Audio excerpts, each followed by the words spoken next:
오늘 본문 13장에는 바울이 시리아 안디옥에서 선교사로 파송을 받아서 구브로라고 하는 섬에 가서 서기오 바울을 전도하는 이야기를 끝으로, 또 그 다음에는 이 그 구브로 섬을 떠나서 시리아 안디옥이 아니라 바로 위에 쪽에 있는 비시디아 안디옥으로 가서 복음을 또한 전하는 장면을 보게 됩니다. 오늘은 그래서 바울이 이 복음을 증거하는 이 장면 중에서 하나님의 역사하심과 복음의 중심 메시지를 전하고 있는 이것을 중심으로 묵상하고자 합니다. 바울과 바나바는 이 1차 전도여행 중에 가게 되는 이 비시디아 안디옥, 지금의 터키 남부 지역이라고 할 수 있고, 과거에는 거기를 남부 갈라디아 지역에 해당되는 곳으로 여행을 가게 된 것입니다. 바울 일행이 비시디아 안디옥에 도착한 후에 안식일에 회당에 들어가서 말씀을 전할 기회를 얻게 되죠. 당시 회당에서 율법과 선지자들의 글을 읽은 다음에 회당장이 보통은 그 이야기를 설명해 주는데, 그때는 바울과 바나바에게 설교할 기회를 주게 된 것입니다. 바울은 이 기회를 놓치지 않고 이스라엘의 역사를 되짚는 이야기를 하면서 하나님께서 이스라엘을 어떻게 선택하셨는지를 말하고 있습니다. 이때 바울이 설명하기를 애굽에서의 해방이나 광야의 생활, 또 가나안을 정복한 이야기, 그리고 하나님께서 사사 시대의 사다들을 선택하시고 또 사울 왕을 거쳐서 다윗 왕에 이르기까지의 그 역사를 설명하고 있는 것이죠. 그때에 결국에는 이 다윗 왕을 거쳐서 지금의 이때까지 우리가 오게 되었다, 이런 말을 하고 있는 것입니다. 하나님께서 자기 백성을 이렇게 인도하셨다라고 하는 이 메시지를 전하고자 하는 것입니다. 바울이 설명할 때에 출애굽 사건과 광야 생활, 그리고 가나안 정복, 그리고 이 사사 시대와 다윗 왕으로 이르기까지의 이 역사적인 이야기를 하고 있는 이유, 거기에 핵심적인 메시지가 있습니다. 그것이 무엇이냐 하는 거죠. 첫째는 이와 같이 우리 땅의 이 나라의 역사는 하나님께서 주권적으로 이끌고 계시다라고 하는 의미입니다.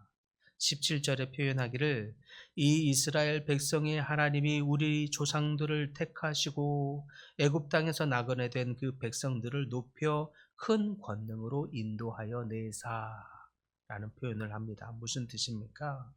이스라엘이 스스로 하나님을 선택해서 우리가 하나님을 알게 된 것이 아니라는 것입니다.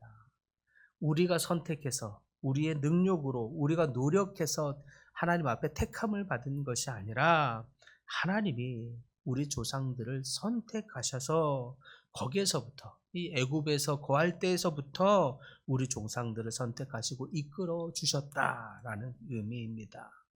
우리 조상들이 애굽에서 종살이 하던 그것을 이끌어내신 분도 하나님이시고, 또 하나님의 그 큰 능력으로 조상들을 애굽에서 보호하셨던 것도 하나님이십니다라는 거죠. 그래서 사실은 우리 조상들의 능력으로 그 애굽 종살이 하던 것에서 해방될 것이 아니라 전적인 하나님의 인도하심으로, 하나님의 능력으로 우리가 이렇게 해방되어 우리가 자유를 얻게 된 것입니다 라는 의미입니다. 하나님의 능력의 손으로 하나님이 우리 조상들을 이끌어내셨고 그 조상들을 높여주신 분도 또한 하나님이십니다 라는 뜻입니다. 두 번째로 말하고자 하는 이 핵심의 메시지, 이것은 광야 40년의 시간들을 보낼 때 그 40년의 시간 동안 보호하신 것도 하나님이십니다 라고 하는 것을 강조하고 있습니다. 18절에 광야에서 약 40년간 그들의 소행을 참으시고 라는 표현을 하고 있습니다. 이스라엘 백성은 광야에서 하나님을 원망하고 불순종했는데, 그런데 이 불순종에도 불구하고 하나님이 끝까지 오래 참으시며 그 백성들을 인도하셨다는 것입니다. 하나님이 주권적으로 만나와 메추라기를 먹이시고 공급하셨고 또 불기둥과 구름 기둥으로 인도하셨습니다. 인간의 부족함에도 불구하고 백성들의 이 조상들의 이 불순종에도 불구하고 정말 하나님의 신실한 그리고 주권적인 보호가 아니었으면 우리 조상들은 살아갈 힘도 능력도 없었다는 것입니다. 그런 과정을 통해서 이스라엘이 멸망을 당하지 않고 약속의 땅으로 인도하신 것, 그분이 바로 하나님이십니다. 그래서 세 번째로 이 메시지가 주는 핵심적인 의미는 가나안 땅을 우리 조상들에게 기업으로 주신 분, 그것도 하나님이십니다라고 하는 의미인 거죠. 19절에 보니까 가나안 땅의 7족속을 멸하시고 그 땅을 기업으로 주시기까지, 이 짧은 문구 안에가 얼마나 큰 의미가 담겨 있는지 모릅니다. 이스라엘이 가나안 땅을 차지한 거, 그거 이스라엘의 군사력과 능력 때문이 아닙니다. 귀골이 장대하는 이 아낙 자손이 살고 있던 이 가나안 땅에 그 사람들을 우리에게 하나님이 허락하신 거, 그것은 정말 하나님의 전적인 능력입니다.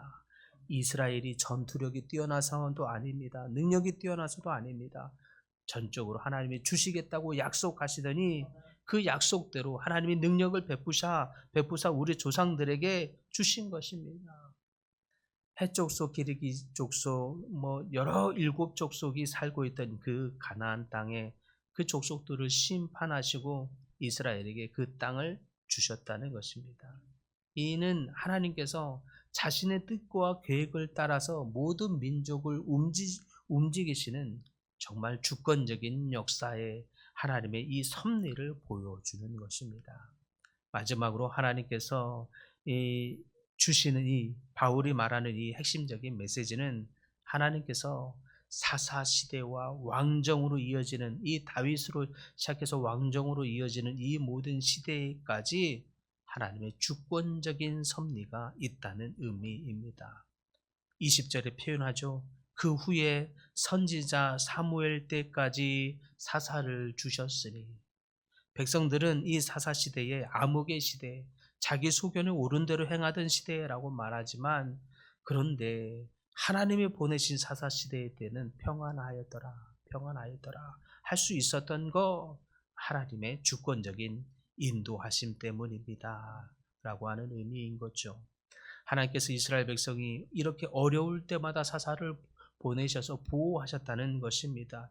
이 모든 역사가 이와 같이 하나님께서는 인간의 요청과 연약함에도 불구하고, 인간의 불순종과 연약함에도 불구하고 하나님은 하나님의 계획대로 하나님의 주권의 섭리에 따라 하나님의 구원의 계획을 이끌어 가고 계시다는 의미입니다.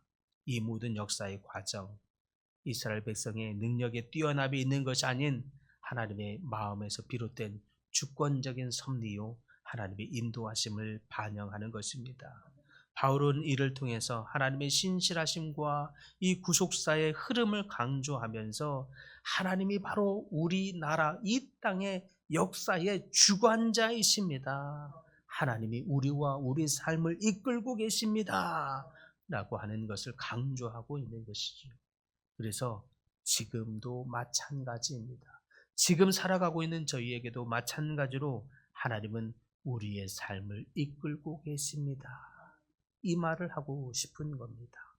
사랑하는 성도 여러분, 하나님께서 이스라엘을 이끌어 오신 것 같이 지금도 우리의 삶을 인도하시고 이끌고 계심을 믿으시기 바랍니다.